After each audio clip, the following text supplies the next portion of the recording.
Buenas noches. El tema y el espíritu de esta conferencia se refiere pues como a una introducción a China, digámoslo así, a través de la muralla, a través como de lo que nos enseña esa gigantesca obra en relación con la cultura de China, con la posibilidad de comprenderla. La verdad es que lo primero a lo que uno puede eh, aspirar es a asomarse, por decirlo así, al mundo chino con la perspectiva de que seguramente la mayor parte de las cosas quedarán sin comprensión. China representa uno de los mayores desafíos para cualquier turista, para cualquier viajero, para cualquier visitante, en virtud de que el esfuerzo por comprenderla siempre será parcial y siempre será insuficiente.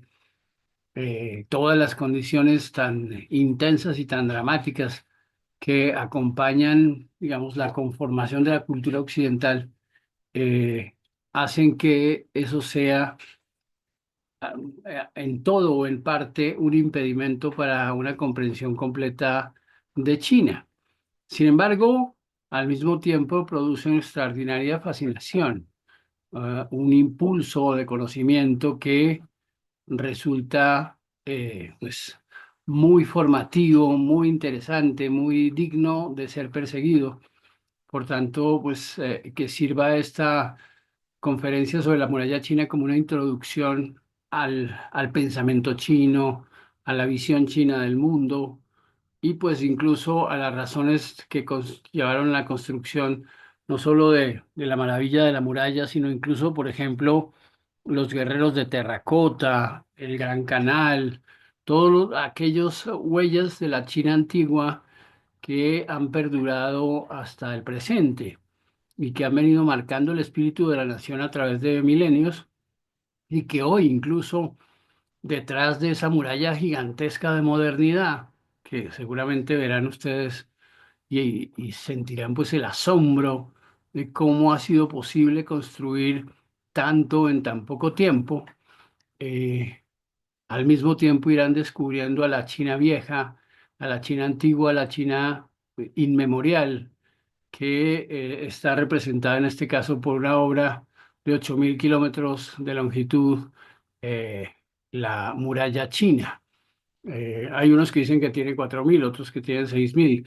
Según las fuentes de John King Fairbanks, un historiador como muy clásico del mundo chino, la muralla se extiende por 7.800 kilómetros, o por lo menos se extendió en su mayor longitud a través del occidente y del norte de la China de aquellos tiempos. Lo primero es entender que cuando hablamos de China, y en este caso con el contexto de la muralla, eh, pues China era solamente una pequeña parte de lo que hoy es la República Popular de China, que tiene cerca de 10 millones de kilómetros cuadrados de área.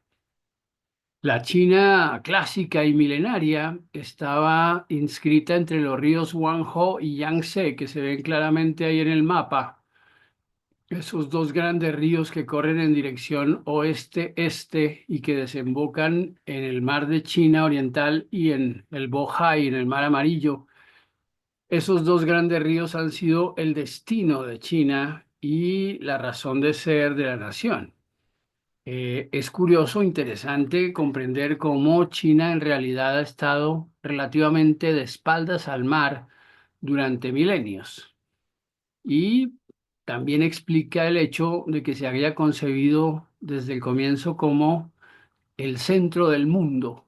Ya vamos a hablar de eso para los chinos, por lo menos para los chinos de la antigüedad, y yo diría que hasta comienzos del siglo XX, la centralidad de China era incuestionable. De hecho, el nombre Chunguo o Yunguo quiere decir el reino del medio o el reino del centro. En todo caso, esa pretensión, que es mucho más que una pretensión de centralidad de los chinos, ha marcado su espíritu desde hace miles de años y no se puede comprender a China sin tratar de explicar la pretensión de ser el centro del mundo. Eh, Primero, hay que decir que China es hija de la agricultura y del arroz, sobre todo de la agricultura del arroz. Y en ese orden de cosas, el pueblo más grande que como tal pueblo, que como nación, que como reino, incluso que como imperio, surgió en la antigüedad. Hubo otros muchos imperios antiguos, pero ninguno tan compacto, ninguno tan duradero, ninguno tan invariable. Podría decirse que es el reino de la tradición, es el reino de los conservadores, es el mundo antiguo convertido en mundo moderno. Y por todas esas razones, al menos en espíritu, conserva mucho de lo que fue, a pesar de que hoy esté, como digo, bajo una nube de modernidad muy escandalosa y muy abrumadora. Y a pesar de ello, la vieja China respira, por decirlo así, en muchos rincones. Por eso el viajero debe entender que va a haber en realidad dos Chinas: la China moderna y contemporánea, tan, tan abigarrada, y va a haber también la China antigua, que no solo está representada por las murallas, por la muralla, ni por los guerreros de terracota, sino por los jardines, por los alrededores, por los campos de arroz, por la infinitud, digamos, de la neblina en la montaña, todas esas cosas que son tan inmemoriales y que en buena medida reconstruyen el espíritu de la nación china. Uno en un viaje de pocos días no puede captar la totalidad ni de la historia, ni de las razones de ser, ni de los fundamentos, ni de los secretos de una nación tan enigmática y tan laberíntica como es China, pero sí puede percibir el espíritu. Y de eso se trata, creo yo, el esfuerzo que hacen miles y millones de viajeros tratando de descubrir a China, la vieja y la nueva, en su espíritu, en su talante, en su mentalidad, en sus problemas, también en sus virtudes, que se conquistan tras muchos años de estudio. Es en ese orden de cosas que lo antiguo y lo moderno están tan inextricablemente ligados en la vida china y son pues fundamento de lo que uno puede comprender en un viaje. Eh, Dice, los chinos se conciben desde hace milenios como el centro del mundo. No es una simple pretensión, sino una certeza. Eh, ¿Por qué se podría afirmar que los chinos se conciben como el centro del mundo? Porque tuvieron al norte un espacio helado de la Manchuria y la Siberia, al este un océano infinito, el océano Pacífico, al oeste un desierto inabarcable, muy lejano y muy remoto de los pueblos que estuvieran en ese lado del mundo, y al sur las selvas de Vietnam y de Tailandia, las selvas de Camboya, impenetrables y malsanas, por lo menos para la vida a la que los chinos estaban acostumbrados. Entonces, en los cuatro puntos cardinales, de hecho en los cinco, porque los chinos concebían un quinto punto cardinal que era ellos mismos, o sea, el centro. China, la propia, el Chungguo sería el quinto punto cardinal.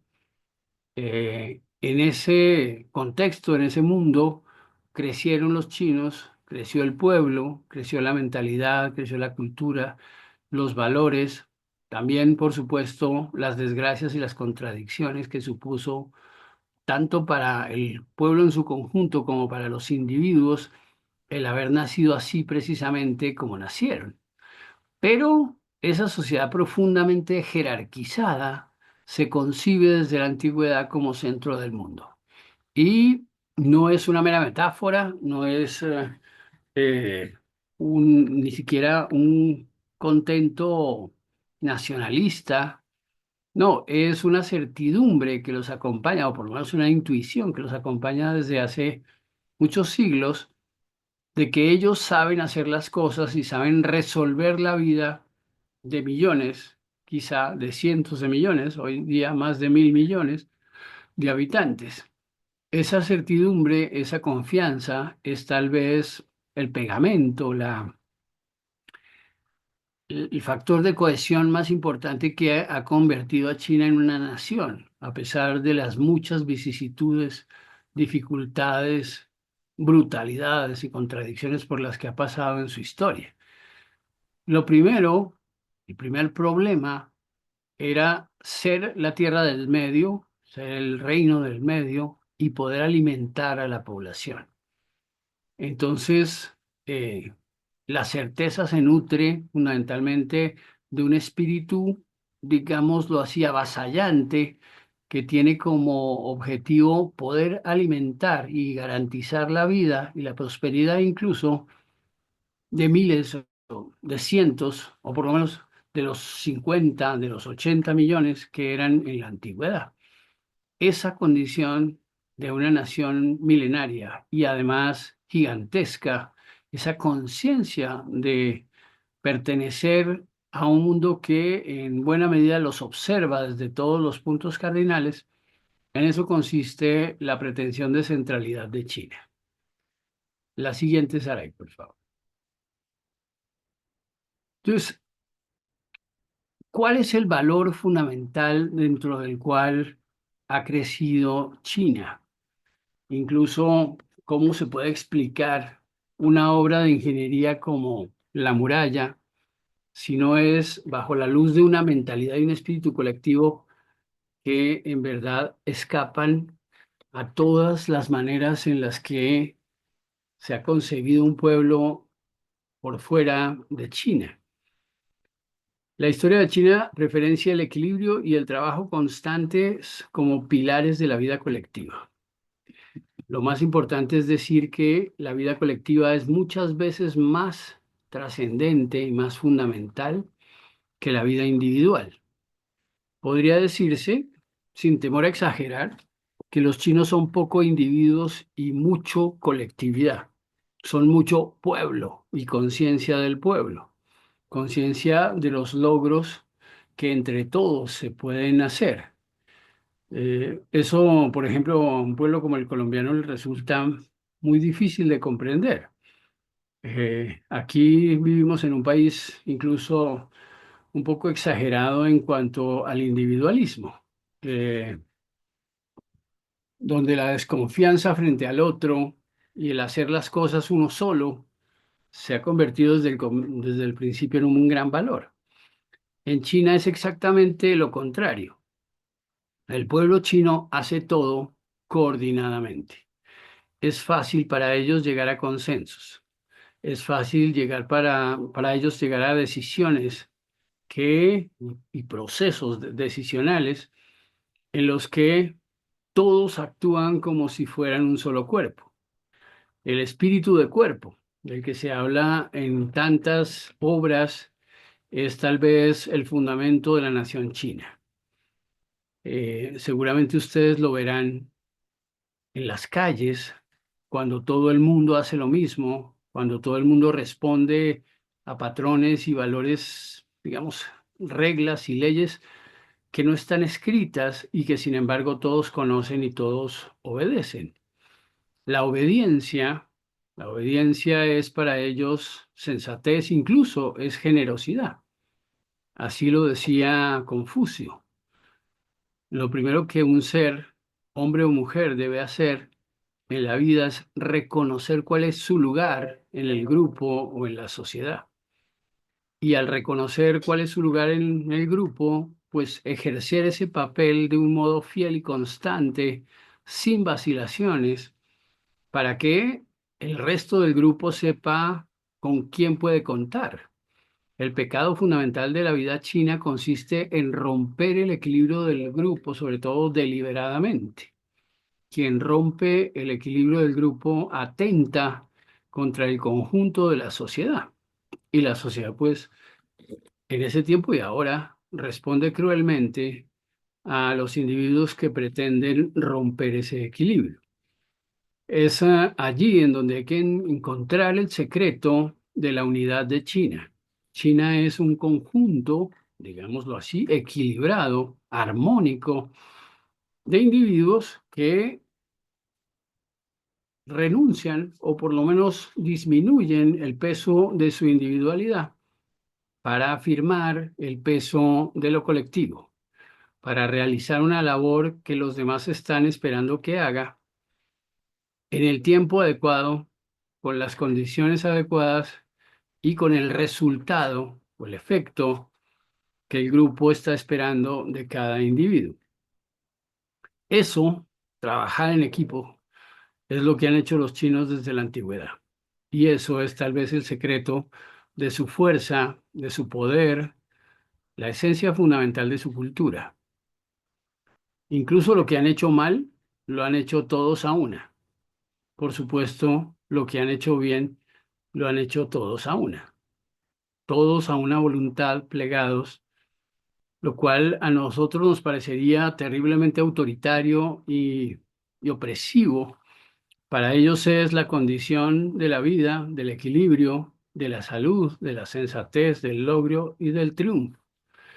Eh, es en ese sentido que la historia de China pues es una larga, a veces fructuosa, a veces infructuosa, búsqueda del equilibrio, búsqueda del logro, digamos una cosecha paciente y lenta de una mentalidad que efectivamente se va consolidando a través del tiempo como algo maravilloso, extraordinario, la obra de todos. Es en este sentido en el que comprender a China resulta pues un desafío para cualquier occidental, para cualquier persona que no es china. Porque esta vida colectiva para nosotros es solo una pequeña parte de la sociedad. Para ellos es prácticamente toda la sociedad. Muchas gracias. La siguiente. Si ustedes miran en el ámbito de las leyendas, por ejemplo, de Confucio, de Lao Tse, ahorita vamos a ver la diferencia entre el confucianismo y el taoísmo, por ejemplo. La esencia básica es la obediencia. Curiosamente, eso sería un antivalor para un occidental. Para ellos es el valor por excelencia, incluso una obediencia relativamente irreflexiva, es decir, ciega. Toda forma de existencia individual está segregada al grupo en el que cada quien ha nacido. Este es el gran principio del confucianismo, verdadera ética civil, además de religión en China.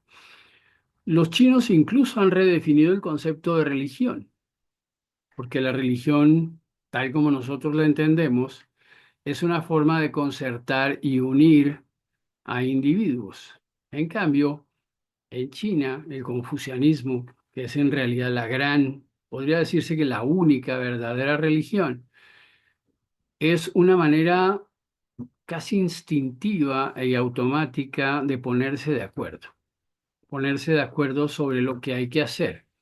Es decir, es una ética de la acción, es una ética del trabajo, es una ética de la obediencia, es una ética de la coordinación. Los malos tiempos, según Confucio, son los tiempos de división. Los buenos tiempos son los tiempos de unión, de unidad, de fraternidad. Pero fraternidad en el trabajo, fraternidad en el esfuerzo, fraternidad, digámoslo así, en el secreto y sutil hilo que une a cada quien con los demás y que los integra en una entidad poderosa, en una entidad compacta, llena de sí misma, dueña de sí misma. Ese tipo de cosas, ese sentimiento de, de comunidad, es relativamente escaso entre nosotros y difícil de conseguir. Por eso mucha gente lo celebra como un gran logro. Mientras que para los chinos, para la familia, para el sabio, para los concertados en una determinada logia, para los sacerdotes, todo eso se da automáticamente. El principio fundamental del confucianismo es la adoración del espíritu de los ancestros, de los antepasados. Porque los antepasados fueron los que dieron la pauta del presente. El espíritu de los antepasados produce unidad, produce cohesión, produce un sentimiento, digamos, de compasión en el sentido pleno del término, que no significa lástima, sino compasión quiere decir pasión compartida, es decir, disposición colectiva a resolver los problemas de la vida. Porque China desde la antigüedad exige trabajar coordinadamente para resolver los problemas de la vida. Piensen ustedes nada más en lo que significó la decisión del emperador Shi Huangdi, el primero, o Wang Ti, eh, el primer emperador de la dinastía Qing en el año 256 a.C., la decisión que tomó de empezar a construir la muralla, sabiendo que él no vería durante su reinado, e incluso su dinastía, que resultó fugaz, él no vería más que el primer esfuerzo, los primeros contingentes de millones o cientos de miles de trabajadores que habrían de poner sus vidas en riesgo en esas escarpadas montañas en donde se hizo la muralla. La muralla es una especie de hilo que atraviesa la cordillera occidental de China para que sirviera de obstáculo al paso de los Xiongnu. Los Xiongnu era el nombre que se daba en chino a todos los bárbaros, a todos los pertenecientes a culturas extranjeras del oeste y del norte, que se veían como una clara amenaza para la estabilidad y el orden de China. Shi Huangdi llegó a esa conclusión, a la conclusión de que había que hacer la muralla, porque estaban, por decirlo así, exasperados, molestos con las incursiones de pueblos que no entendían este espíritu de trabajo colectivo, este espíritu confuciano, este espíritu, digamos, del acuerdo silencioso, más o menos automático, a través del cual todos se ponen a hacer la labor de todos sin chistar, sin poner problema, sin exhibir los defectos de la individualidad, tratando de hacer el mínimo estorbo a la realización plena y armónica de un trabajo. Eso es el primer esfuerzo de construcción de la muralla. Dice que en eso ha consistido en realidad el espíritu confuciano. Ser confuciano significa subsumir lo propio, lo individual, al espíritu y a la mentalidad y a la decisión del grupo. El grupo prima sobre el individuo. La colectividad es casi todo. La antigüedad china está también ligada de un modo ineluctable a la cultura del arroz. Sin el arroz, la humanidad no existiría, o por lo menos la humanidad que conocemos no existiría. El arroz es tal vez el producto fundamental, como dicen en National Geographic, es the essential harvest, el cultivo esencial. En verdad, más de la mitad de la población mundial vive en el Asia monzónica, o sea, en el área de India, China y sudeste asiático, gracias al arroz. El arroz ha permitido una transformación, digamos, estructural y probablemente irreversible de la humanidad. Es un producto muy difícil de sembrar, muy arduo, muy ligado a la tierra y obliga a la gente a un esfuerzo muy grande, a una planificación muy grande del tiempo, incluso de la energía que es necesaria para sembrar, cultivar y cosechar semejante grano. Y sin embargo, ese grano, desde antes hasta hoy, desde la antigüedad hasta hoy, ha sido el fundamento de la vida china. Solo desde esta óptica se puede entender el sentido de su pasado y las razones de su devenir como pueblo. En verdad, la cultura del arroz no es superficial, es profunda. Y de esa profundidad, de esa complejidad, de ese esfuerzo compartido, ha surgido la cultura, la mentalidad china. Más o menos el 90% desde la antigüedad del pueblo se dedica a la agricultura y el 10% se dedica a la coordinación de las actividades que supone la cosecha, eh, al conjunto de acciones complementarias a través de las cuales se construye un mundo chino. Eh, el 90% de la población era campesina y su única labor en la vida era sembrar, cultivar y cosechar. El otro 10% era de funcionarios, sacerdotes y funcionarios de lo que sería el mundo confuciano, y que curiosamente no eran solo confucianos, es decir, hacían cumplir los principios de Confucio, que en realidad no se inventó nada, sino lo que hizo fue compilar y reunir los principios de la antigua tradición china, y ellos conformaron un mundo aparte, el mundo de los funcionarios, que es el que inventó la escritura, la caligrafía, la seda, en fin, todo lo demás que completa la cultura china desde la antigüedad. Ese mundo de los funcionarios era taoísta.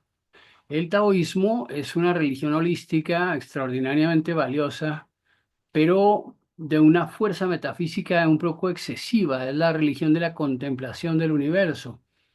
Es una religión de la relativa pasividad. La labor del funcionario era básicamente vigilar, estar presente, observar que el pueblo estuviese cumpliendo con su labor. El pueblo chino jamás ha concebido la igualdad en el sentido espiritual, ni siquiera en el sentido material. El pueblo chino es desde su comienzo jerárquico y además de una jerarquía piramidal, sumamente rígida.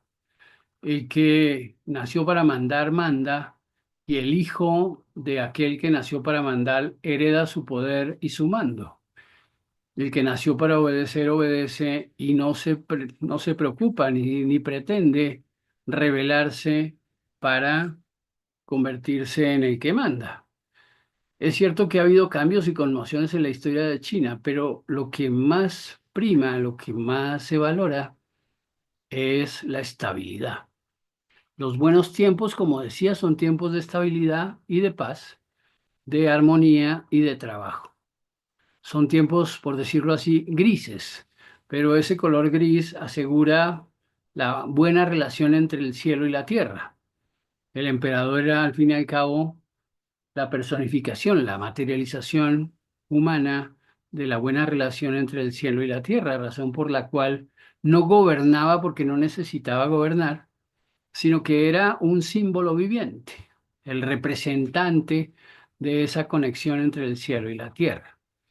Ese es es el rol y la labor y el fundamento de la vida imperial que duró desde, como les digo, por lo menos desde Shi Huangdi, aunque ya había reinos antes de Shi Huangdi, la dinastía Shang, la dinastía Shu, ya habían florecido e incluso colapsado cuando Shi Huangdi llega al poder en el año 256 antes de Cristo. Ya había vivido Confucio hacía varios siglos, ya había vivido Lao Tse hacía varios siglos, si es que en realidad vivieron en la época en que se dice que vivieron, que sería el siglo sexto antes de Cristo. Lo cierto es que China no se deja las cosas para el cambio.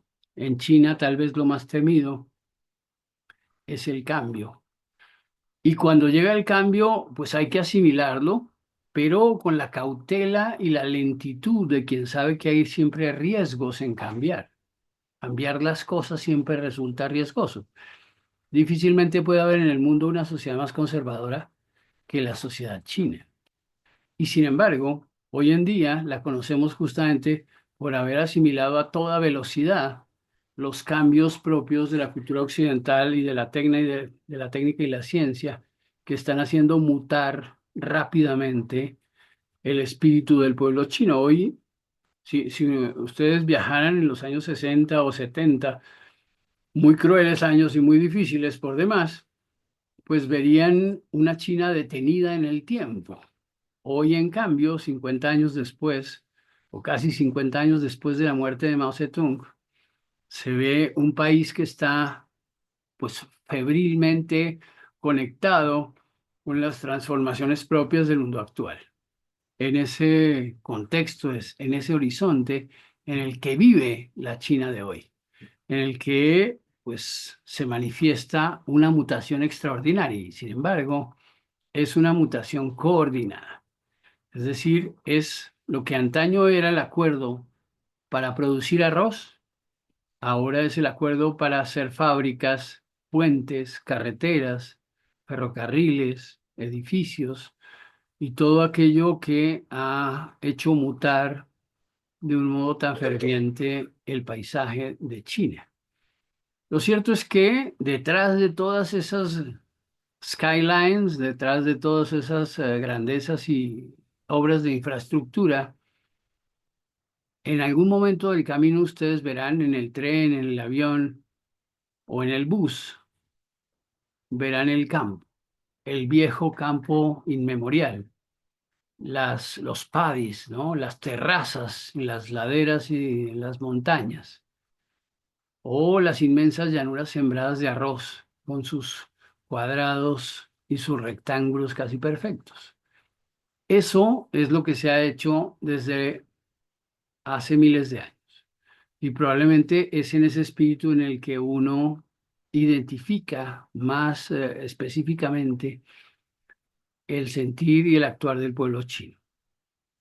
La verdad es que, a pesar de todo, a pesar de que hoy más de 400 millones de personas trabajan en ciudades y viven en actividades febriles, los otros 1.000 millones, los otros 900 y tantos millones, siguen viviendo como vivieron sus padres y sus abuelos, al compás, al ritmo de las estaciones, al giro de las cosechas, al albur, por decirlo así, de los buenos años o en la persecución de la recuperación de los malos años.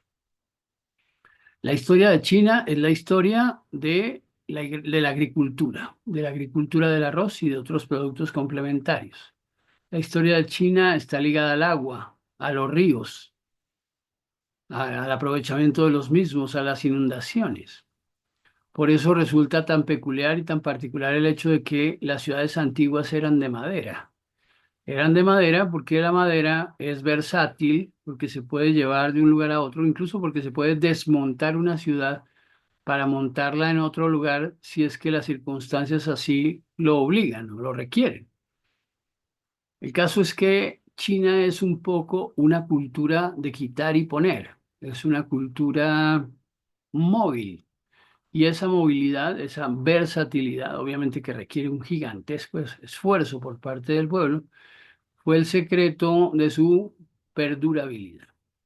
En realidad, el valor fundamental en lo chino, como lo veremos o como se verá al asomarse a las murallas, es que las obras perduren. Es decir, que lo que se hace con un gran esfuerzo dure para siempre, o por lo menos por siglos y milenios. Esa es en realidad la razón de ser de ese trabajo. Y lo que enorgullece tanto a los que lo hicieron como a los que lo gozan y lo contemplan es que pueda perdurar sin mayores cambios a través de los siglos. Listo, Saray, muchas gracias.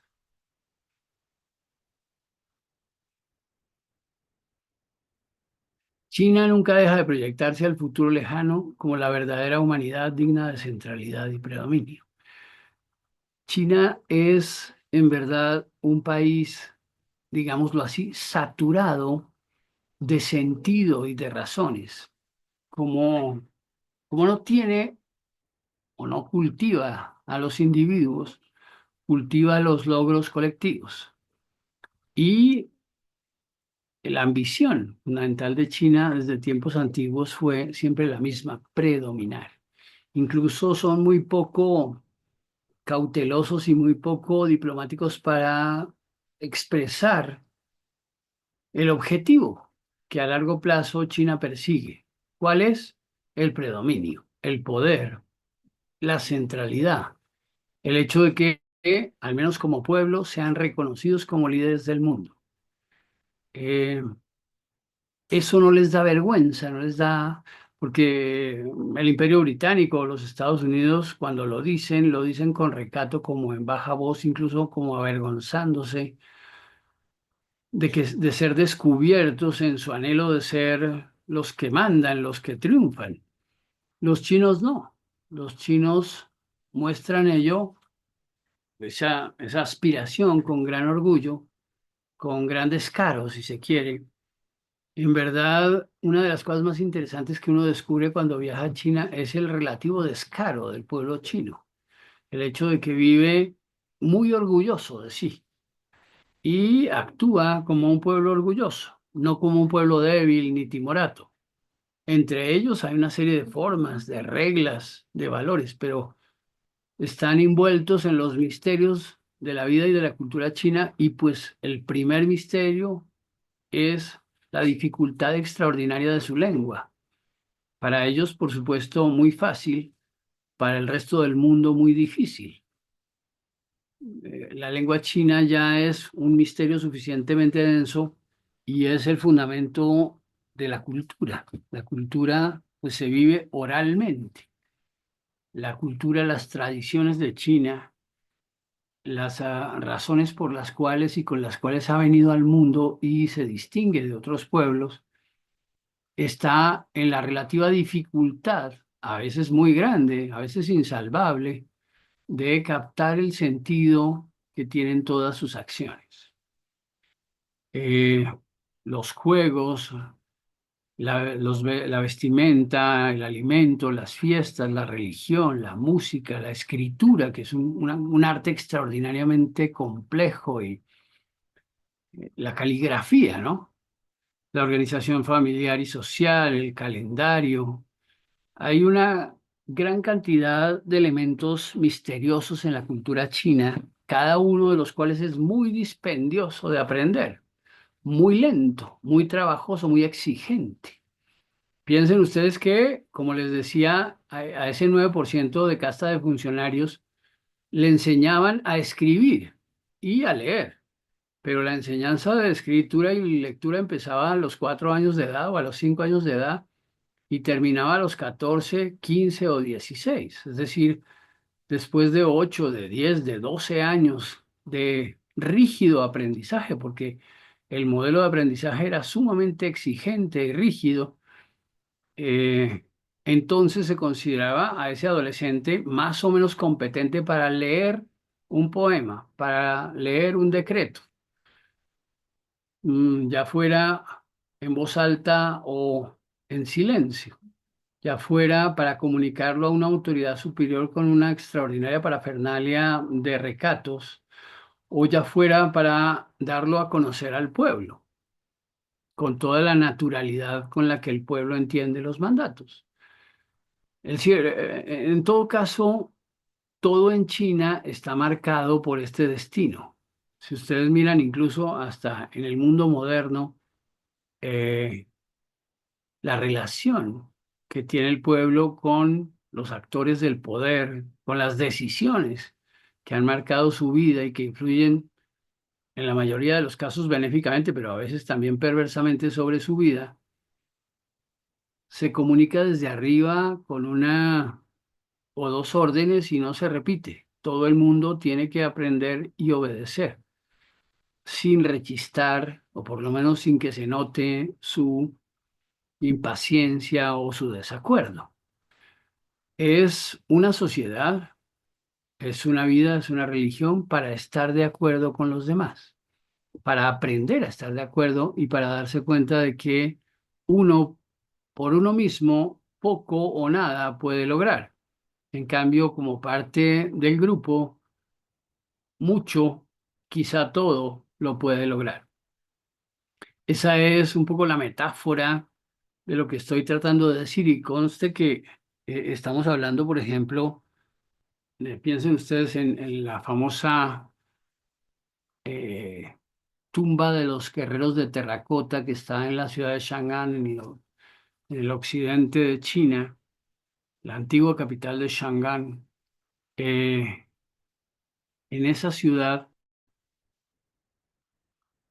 6.000 y pico, y parece que hay otros 10.000 enterrados, fueron esculpidos con las características individuales que tenía cada uno como guerrero, del modo más realista posible. Incluso el esfuerzo era que cada uno, que cada soldado se sintiese representado por el trabajo de los escultores. Por tanto, China siempre ha sido una maestra en el arte de la coordinación, es decir, que el trabajo de uno se vea multiplicado por el trabajo de cientos o de miles. Los guerreros de terracota son un poco la metáfora viviente de que eso es posible. No sé si ustedes han visto a veces videos en donde 10.000, 12.000, 13.000 personas bailan al unísono la misma danza con una extraordinaria coordinación. Ningún otro pueblo en el mundo, a pesar de que hay muchos otros muy avanzados y adelantados en ese arte, ningún otro pueblo alcanza esos niveles tan abrumadores de coordinación. Yo creo que así también fue la construcción de la muralla. Es decir, no 100 ni 200, sino 500, 800, 1000, 1200 equipos de trabajadores trabajando al unísono, haciendo día a día la porción de muralla que les correspondía, como en las hormigas, como el trabajo de las hormigas que resulta descomunal, a pesar de que cada una de ellas puede tan poco y es tan débil y tan frágil. En ese mismo sentido, casi como entomológico, como el trabajo de los insectos, los chinos han ejecutado las grandes obras de la humanidad, gigantescas posibilidades y obras de infraestructura abrumadoras que todavía hoy admiramos, obedeciendo cada uno a su jefe y haciendo el pedacito, el poquito que le correspondía a cada quien. Eso pues demuestra el poder de la unidad, el poder del consenso, la fuerza extraordinaria del pueblo chino, a través de la cual sorprenden al mundo desde el primer día hasta hoy, con unos logros que difícilmente cualquier otro pueblo del mundo pudiera alcanzar. La siguiente, por favor. Ya les había explicado, un poco conduciéndonos a la metáfora de la muralla china, cuál era la concepción que se tenía de los bárbaros, de los Xiongnu. ¿Quién era bárbaro propiamente? En el mundo chino antiguo, incluso hasta finales del siglo XIX, ¿quién era bárbaro? Aquel primero que no hablaba chino, segundo, aquel que no participaba y no respondía casi automáticamente a un requerimiento de trabajo, y tercero, era bárbaro aquel que pretendía imponerle a los chinos su voluntad sobre cualquier asunto, incluso desde cosas banales y menores hasta el respeto de la propia vida. Por supuesto, un bárbaro que se atrevía a quitar la vida de un chino, se convertía él y su pueblo en enemigo de toda China. Los chinos consideran bárbaros a todos los demás pueblos y muchas veces no hacen esfuerzo alguno por ocultarlo o moderarlo. En efecto, los demás, todos los demás, de todos los tiempos, somos Xiongnu, o sea, bárbaros. Somos parte de un grupo que descoordinadamente intenta hacer cosas que los chinos saben hacer coordinadamente. Piensen ustedes en la estética o en la dimensión estética que hay en el pueblo chino, en el hecho de que cada movimiento, cada trazo, cada vestido, cada milímetro de seda, cada gusano de seda, trabaja para el mundo chino. Tiene su sentido y su razón en el mundo chino y en lo que puede lograr en medio de ese pueblo. Incluso de manera muy reveladora también la literatura. Y en eso consiste tal vez la dificultad para comprender las obras de la literatura china. La literatura enfatiza en que las cosas no las hace cada uno, sino que las hacen todos. Las hacen, digamos, el pueblo y sus dirigentes. Las hacen todos los que forman parte de un conjunto y que uno se levanta todos los días para formar diligentemente parte de un conjunto. La verdad es que yo no he conocido el primer colombiano y en general el primer occidental que tenga la idea de que su vida día a día se hace con ese objetivo de ser parte de un grupo. No es porque eso no tenga valor para nosotros, claro que sí, pero no existe ni la sombra de la cultura del consenso que los chinos practican como la cosa más normal, más cotidiana. Es por eso, y muy interesante comprender, que de los 365 días del año solar, 360 son días de trabajo. Para los chinos no hay más que 5 días libres, los 2 días anteriores al Año Nuevo chino y los 3 días posteriores. Esos son los únicos 5 días del año en el que cada chino tiene la potestad de hacer más o menos lo que le plazca como individuo. Pero los otros 360 no. Los otros 360 hay trabajo, hay mandatos, hay órdenes, hay objetivos que cumplir. Por tanto, y esto es muy importante, uno es bárbaro cuando no entiende los objetivos, cuando no se preocupa por cumplirlos. Uno es bárbaro con el solo hecho de pretender su propia voluntad y querer sus propios proyectos. Para los chinos eso es, digamos, el colmo de la barbarie.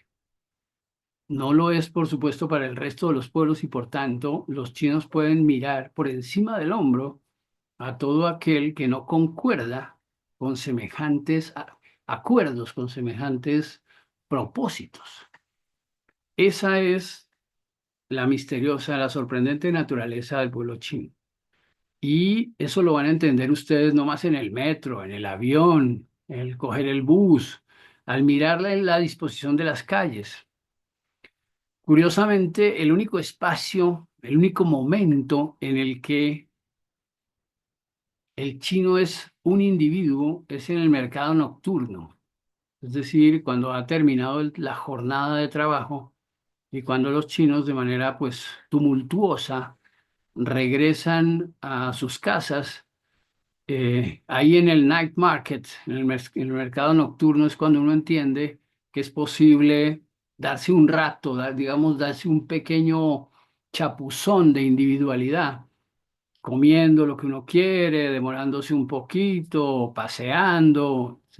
Pero una vez que se ha levantado el mercado nocturno, hacia las 10, 11 o 12 de la noche, cada quien se va a dormir y al otro día regresa a la rutina que lo convierte de nuevo en chino por un día más.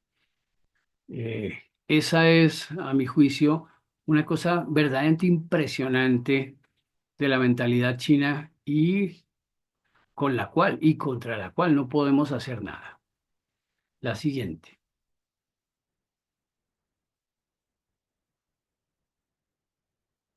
Ahora sí, hablemos de la muralla, pero yo quería que ustedes vieran todo este contexto anterior para que uno no se quede, digamos, atado a una comprensión típicamente occidental de la muralla.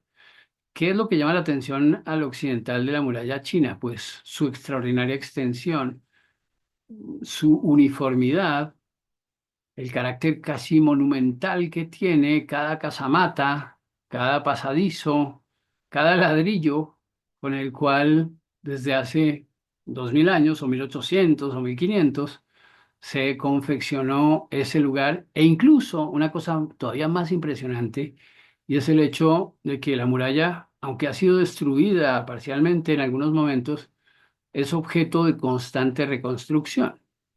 Es decir, es una obra una obra monumental de la cual sentirse orgulloso. Efectivamente, es la única obra que puede contemplarse con los lentes adecuados desde el espacio. Es una obra humana y, sin embargo, muestra también la pequeñez de lo humano, eh, la magnificencia del espíritu de la colectividad que la mandó a hacer y que la ha conservado, y la pequeñez, casi diríamos la insignificancia de cada uno de los individuos que la recorren. La metáfora de la muralla es un poco esa idea de nosotros vivimos aquí en esta tierra privilegiada y ustedes viven allá, afuera, en un mundo incierto, por decirlo así. Para los chinos, para el chino promedio, el mundo exterior a China es un mundo incierto, incluso es un mundo peligroso, desconcertante porque no existe este espíritu de cuerpo que existe en China. La muralla es una especie de barrera material, pero también es una barrera espiritual. Es un ámbito de protección para que las cosas no cambien dentro del territorio chino. Los chinos son, pues, dramáticamente legitimistas. Son, digamos, irrazonablemente nacionalistas. Y, sin embargo, apenas se dan cuenta de que lo son. ¿Mm? Apenas se dan cuenta de que preferencian de modo muy descarado sus propios intereses sobre los intereses de los demás. Es en ese orden de cosas, ya en un análisis, si se quiere, más contemporáneo, que resulta para los chinos un gran desafío comprender lo que está por fuera de China. La mayor parte de su historia se ha concebido como un desarrollo cíclico, con muy pocos y graduales cambios. Efectivamente, hasta los cambios espectaculares de los últimos 50 años, la China de siempre, la China inveterada, la China inmemorial, era la única China posible. Es decir, la de los caminos, la de los campos de arroz, la de las montañas, la de los lagos, la de los ríos. Incluso la mirada tan recelosa que tiene el mundo chino a los mares, porque sabe que de los océanos vienen tempestades, vienen tifones, y también de los mares vienen extranjeros, que tienen además un espíritu radicalmente distinto y una ambición radicalmente distinta a la del pueblo chino. Piensen ustedes lo que significó en 1840 y 41 la derrota que los ingleses le infligieron a los chinos en la dinastía Qing con el opio, con la introducción, digámoslo así, irresponsable del opio. ¿Por qué el opio fue tan grave para los chinos y para el imperio Qing del siglo XIX?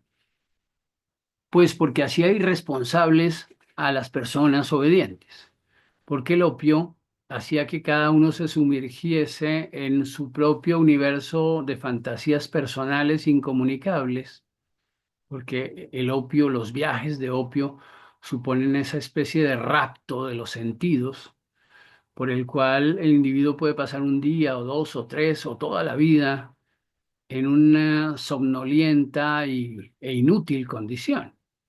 En otras palabras, porque paralizaba al trabajador y al obediente confuciano y lo convertía en un vago, en un individuo caprichoso y que pensaba demasiado en sí mismo.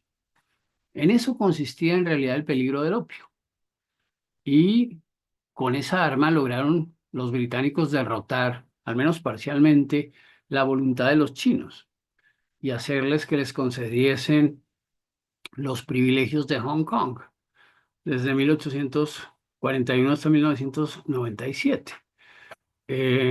Algo similar habían logrado, aunque de manera más moderada, los portugueses en Macao, unos siglos antes. Algo de esa naturaleza era lo que perseguían los persas cuando llegaron en los tiempos de Marco Polo, o sea, en el siglo XIII, cuando China fue invadida por tal vez la calamidad más grande, que además ha sido el único pueblo de Xiongnu que vulneró masivamente la muralla china, que fue el pueblo mongol, el pueblo de Genghis Khan, razón por la cual, con sobrada razón, Genghis Khan fue escogido como el personaje del milenio, porque curiosamente había hecho lo imposible, lo incomprensible para los chinos, que era vulnerar el territorio chino, invadirlo con su ejército e incluso implantar un emperador. Algo parecido hicieron después en el siglo XVII los manchurianos o los manchúes, porque la última dinastía, la dinastía Qing, que terminó en 1908, y que se cerró definitivamente en 1911 era manchuriana. En otras palabras, los malos tiempos para los chinos han estado marcados por la presencia de los extranjeros. Los buenos tiempos han estado marcados por la exclusividad de los chinos. Las dos dinastías más importantes que trabajaron en la construcción de la muralla fueron la dinastía Han, del siglo II antes de Cristo al siglo II después de Cristo, es decir, que duró unos 420 años, y la dinastía Ming, de 1368 a 1644, es decir, entre los siglos XIV y XVII. Esas dos dinastías fueron las más legitimistas, las más confucianas, las más rigurosas o las más legalistas, según el contexto. En los tiempos Han, por ejemplo, el legalismo de Moti fue la doctrina jurídico-política más y jurídico-política religiosa más importante. El caso es que para los chinos los cambios son mal vistos, sobre todo los cambios abruptos. Cuando ellos logran coordinar el cambio, entonces lo bendicen.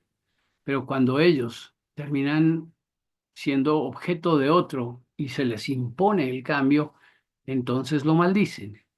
Y se trata ineluctablemente de malos tiempos. Eh, Vean ustedes particularmente, gracias, el asunto del que hablamos hace un rato de los funcionarios. Es curioso, interesante, porque en Occidente la burocracia es vista como algo, digamos, negativo, como un mal necesario.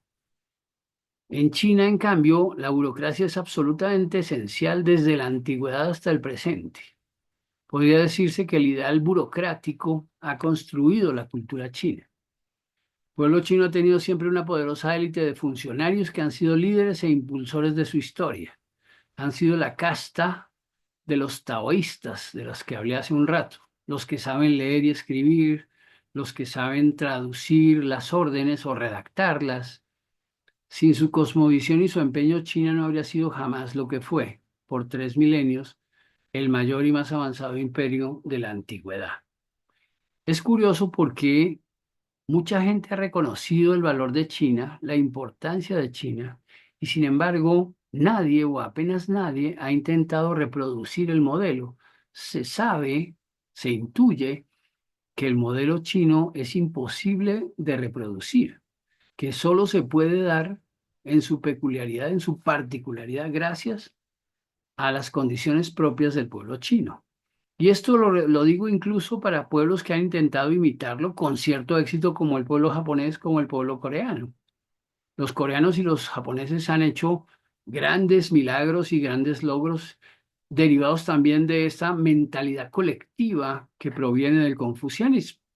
Cada uno ha construido, por decirlo así, su propio confucianismo, como se trata, por ejemplo, del shintoísmo japonés.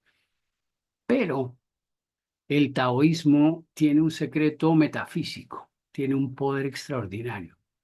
Si ustedes leen no solo el Tao Te Ching, el libro del camino, digamos, de Lao Tse, sino, por ejemplo, el arte de la guerra de Sun Tzu o los poemas de Xuang Tzu o Xuang Tse, se darán cuenta de que ese estilo, ese modelo de intelectual es absolutamente chino y por tanto inimitable, imposible de reproducir en masa. Es decir, fuera de las condiciones del mundo chino, muy difícilmente, yo diría quiméricamente, se puede pretender hacer algo como lo que los chinos hicieron. Eh, en los vestidos, en la seda, en la comida, en todo está presente, por decirlo así, ese toque, ese brillo especial que hace que las cosas chinas sean diferentes a las del resto.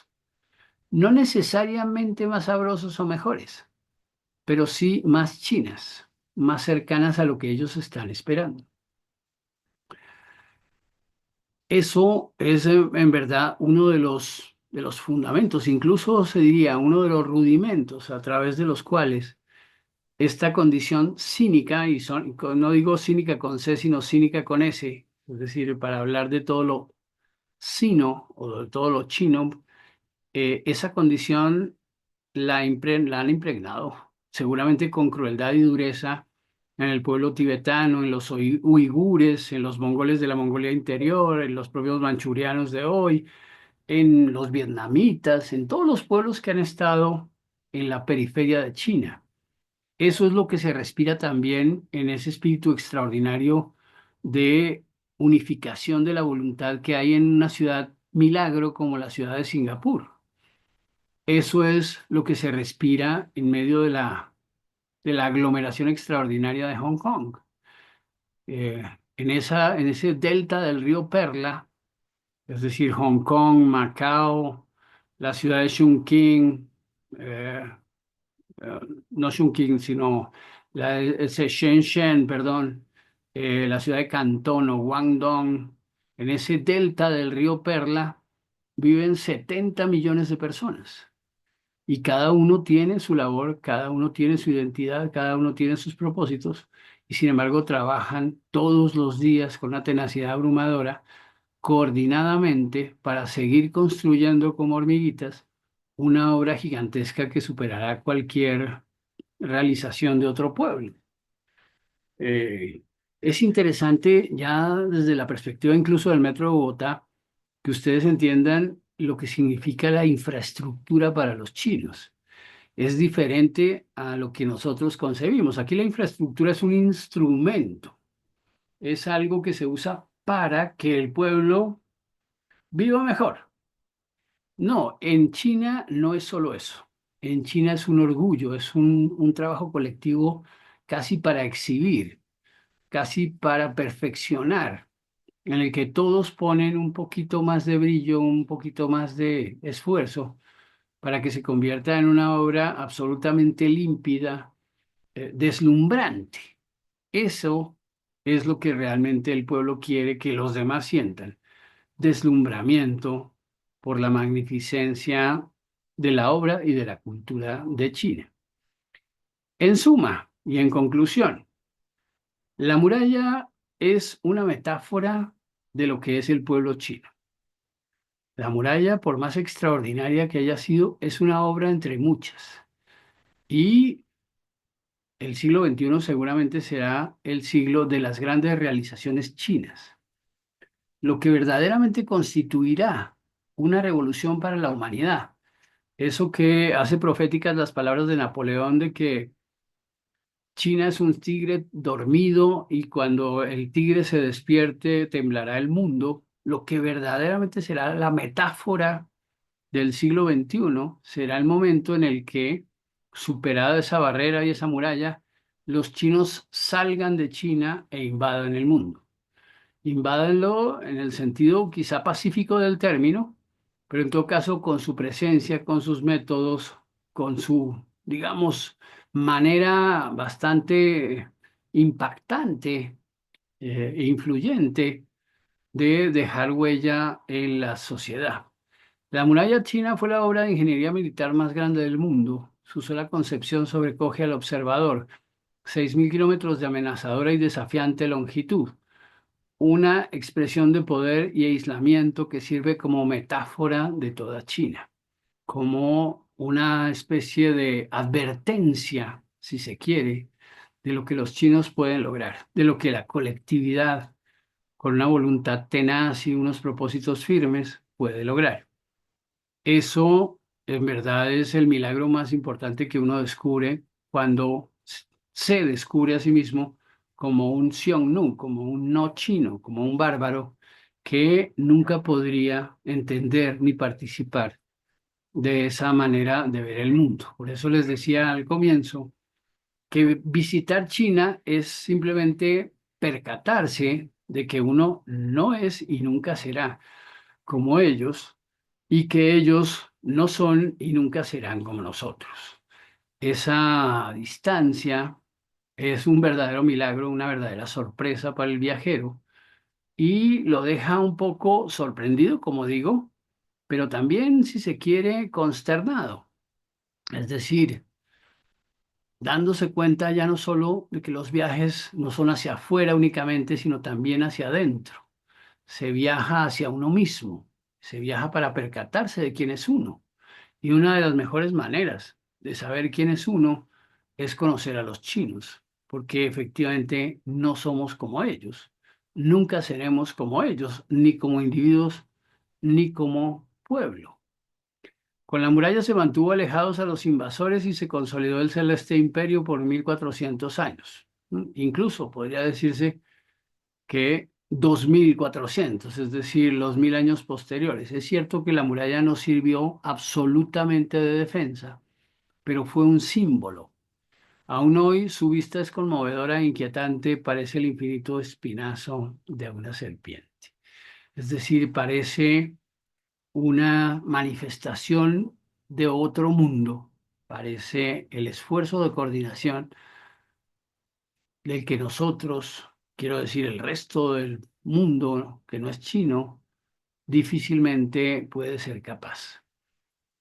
Esa es pues la presentación del día de hoy. Si tienen preguntas sobre esto, con mucho gusto las, las resolveré o intentaré hacer.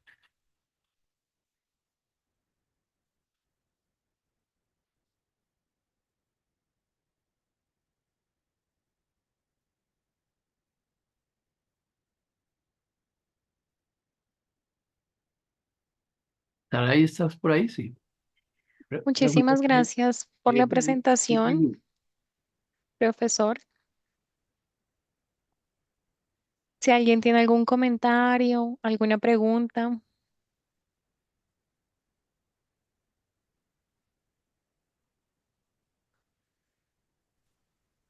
No, simplemente agradecer. Espectacular, profesor Serrano. Excelente la manera como usted abordó el tema. Muchas gracias. Muchas gracias. Como ven ustedes, sobre cada uno de estos aspectos, hoy escogimos la muralla, pero piensen ustedes que hubiéramos podido hacerlo sobre la seda o la caligrafía, o sobre los funcionarios, o sobre el confucianismo, o sobre el arroz, o sobre la comida. Todo daría para horas y horas de hablar de este tema. Y eso que somos legos, es decir, somos inexpertos, gente que no conoce. Y sin embargo, ya empieza a percatarse de la grandeza, o se diría de la magnificencia que supone la sola pretensión de un occidental de conocer a China y de decir que sabe mucho sobre eso, porque en realidad incluso los sinólogos, los expertos que han dedicado la vida entera, los que hablan chino, saben poco y reconocen que saben poco, porque en verdad la materia es tan vasta, es un misterio tan amplio que difícilmente alguien podría dedicar su vida y lograr conocerla plenamente. En el chat Dina nos dice, de acuerdo, China ha conquistado el mundo con la financiación y construcción de infraestructura. a bueno, se refiere a América Latina, África, etcétera. Sí. Y seguramente en el futuro será más rápido y quizá más barato, y por eso el resto del mundo, hasta los Estados Unidos, puede que algún día tengan infraestructura china. Eh, ya tienen productos chinos, ya tienen pues una cantidad de influencia abrumadora. Patricia Carreño nos dice, muchas gracias por permitirme participar de esta gran conferencia. Siempre es un gusto aprender sobre China. Gracias, profesor. Gracias, Paideia. Profesor, ellos nunca han sido expansionistas, ¿no? O sea, nunca han hecho como todos los otros imperios, han arrancado a tomar otros terrenos, ¿no? A tomarse Sí. otros países, ¿no? Es parte de su propia cultura confucianista. Sí, señor, sí, es que evidentemente están, por decirlo así, tan obsesionados con su propio ser y con su propia tierra que la verdad es que expansionismo chino sí ha habido y se tomaron pues el Tíbet, se tomaron el Xinjiang y algunas áreas periféricas y han colonizado de facto con sus minorías todos estos países de la zona como Indonesia, como Malasia, como Filipinas, en donde las minorías chinas controlan la economía y la vida social. Por eso digo que probablemente la segunda mitad del siglo XXI y el siglo XXII cuando se den cuenta de que pueden dominar todo, o por lo menos de que pueden aumentar su influencia en todas partes, salgan de sus fronteras. Y ese día, efectivamente, el mundo ya no será jamás lo que ha sido. Es decir, cuando piensen ustedes que solo 500 o 600 millones de chinos salgan de China para vivir en el exterior, el mundo ya no podrá ser nunca más lo que fue, como en una película que dieron hace muchos años, una película de estas distópicas, eh, en la que en todas las ciudades del mundo reinaba la oscuridad, la lluvia y los chinos. Eso se veía como una especie de infierno. Y sin embargo, los chinos, efectivamente, yo diría que no se habían decidido a ser expansionistas, pero ya en el siglo XXI vemos que sí, y probablemente en los siglos por venir con mayor razón. Profesor Dina nos pregunta en el chat, ¿es China un conjunto de múltiples países como India o es otro acuerdo social único en el planeta? Pues muy buena pregunta, muchas gracias. Yo creo que China es diversa, pero no le gusta la diversidad. Esto lo digo un poco porque en Occidente se ha puesto de moda elogiar la diversidad como un gran valor. Por ejemplo, India sí es un país muy diverso, o Nigeria tiene 230 etnias fundamentales en un territorio de 1 millón de kilómetros cuadrados. Los indios tienen 892 etnias. Los chinos tienen muchas, pero las han reducido incluso brutalmente. Es decir, no les interesa que la gente se solace en su diversidad, sino más bien que abrace la homogeneidad. Por eso han impuesto con mucha ferocidad la lengua mandarín o el chino mandarín, incluso en lugares en donde la lengua principal es otra, ya sea el tibetano o el birmano o las otras lenguas, incluso hasta el cantonés que se habla en el sur. En Hong Kong uno puede hacer el lujo de hablar solo cantonés, pero si sale unos pocos kilómetros, incluso del aeropuerto, ahí ya no se habla cantonés, se habla mandarín. Y si uno se pone a hablar cantonés en alguna forma en las diligencias oficiales, está desafiando el poder del Estado chino. Y desafiar el poder del Estado chino, pues ya sabemos que es muy grave. No, no se debe hacer. En todo caso, eh, los chinos no apuestan por la diversidad porque saben que crear el consenso y la armonía en la diversidad resulta mucho más difícil, más arduo, e incluso porque es el espíritu de la secesión, de la separación. Por eso combaten con tanta firmeza a los tibetanos que quieren independizarse o a los uigures que en el Xinjiang manifiestan, por ejemplo, antes de los Juegos Olímpicos del 2008, unos uigures se atrevieron a ser disidentes o una cierta disidencia. No se sabe lo que pasó después, pero seguramente no fue bueno. Los chinos no resisten a la gente que los desafía en público. Lo digo para que ustedes también como turistas se guarden de hacer cualquier comentario, digamos, crítico, desobligante, demasiado imprudente frente a una persona que represente a una autoridad o algún mando, incluso frente a un chino común y corriente, porque ellos sí son muy rápidos para reaccionar frente a semejantes cosas. Si se trata quizá de una cosa menor, la dejan pasar, pero si se trata de algo grave, puede que se lo reprochen, y puede que eso tenga consecuencias, porque los chinos no dejan nada en el tintero, siempre sacan todo, aunque sea en el largo plazo, y si uno se enfrenta a ellos, si uno comete errores y rompe los protocolos, pues tendrá que pagar las consecuencias. El señor Osvaldo pregunta, ¿ese expansionismo del que usted está hablando pasa por tomas militares y o políticas de dominación? No, todavía no, con la sola excepción de Taiwán, sí, porque Taiwán se considera pues perfecta parte de China, ¿no? No, los chinos se guardan mucho de que eso tenga un viso militar o un viso de expansión material. Pero a cambio de eso, el famoso soft power, el poder suave, los lleva a invadir muchos otros terrenos en todos los órdenes de la vida y de la sociedad. Y por eso eh, su estrategia se dirige en todas direcciones, pero a través de formas indirectas, incluso a través de una gran discreción y a través de un sistema que tendríamos que hacer otra conferencia para explicar, que se llama el de las tríadas.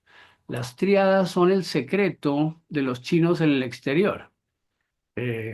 Como digo, es un tema largo y complicado, pero ayuda a explicar este sistema de triadas, las famosas Chinatown que hay en tantas ciudades y lugares del mundo. ¿Por qué funcionan y por qué funcionan tan bien? Ese es el misterio de las triadas, que es una forma muy, pues, bimilenaria de expansión del pueblo chino. Tenemos otra pregunta. Patricia dice, profesor, ¿la nueva ruta de la seda está siendo exitosa o está fracasando, como dicen en medios occidentales? La verdad es que es difícil responder a esa pregunta porque el éxito para nosotros es una cosa y el éxito para los chinos es otra. Los chinos incluso pueden esperar años, quizá décadas, generaciones, para que un determinado objetivo se cumpla. En ese orden de cosas no esperan, sobre muchos temas no esperan el éxito inmediato. Entonces, podría decirse, según la óptica occidental, que muchos de estos propósitos han resultado fallidos. Pero los chinos no los olvidan porque consideran que el tiempo está a su favor, que tienen ellos la ventaja de largo plazo. Eh, la verdad es que sutilmente sí han alcanzado lugares, por ejemplo, conocer África, conocer América Latina, conocer el resto de Asia, influir sobre la toma de decisiones en lugares tan remotos como el Canadá o como Australia. Los chinos cada vez ganan más terreno en esos campos, entonces no se les debe conceder un éxito absoluto, porque efectivamente otros también obtienen el éxito, pero tampoco se les debe endilgar, creo yo, un fracaso absoluto. Bueno, no hay más preguntas. Muchísimas gracias a los participantes. Eh, bueno, acá hay un comentario. China permaneció siempre cerrada en sí misma hasta la vista de Nixon. La Sí, estrategia de Occidente fue acercar a la China, protegerla de un ataque de la Unión Soviética, pero hoy en día están aliados con el revanchista líder Putin. sí. Eso es cierto porque hoy Rusia es menos poderosa. Hace 50 años, justamente, en 1974, se dio el encuentro entre Richard Nixon y Mao Zedong. Un Mao que ya estaba senil, ya estaba pues muy cerca de la muerte. Pero ese esfuerzo norteamericano de reconciliación con China fue muy fértil, fue muy importante en su día y fue además una obra maestra de la diplomacia de Henry Kissinger. El caso es que a partir de eso, China entendió o empezó a entender, sobre todo en la mente del verdadero gran reformador que sería Deng Xiaoping, empezó a entender que el camino del aislamiento ya no se podía sostener más, que había que integrarse, al menos económicamente, con el mundo y que había que jugar las cartas que las tecnologías del presente exigían jugar por parte de China.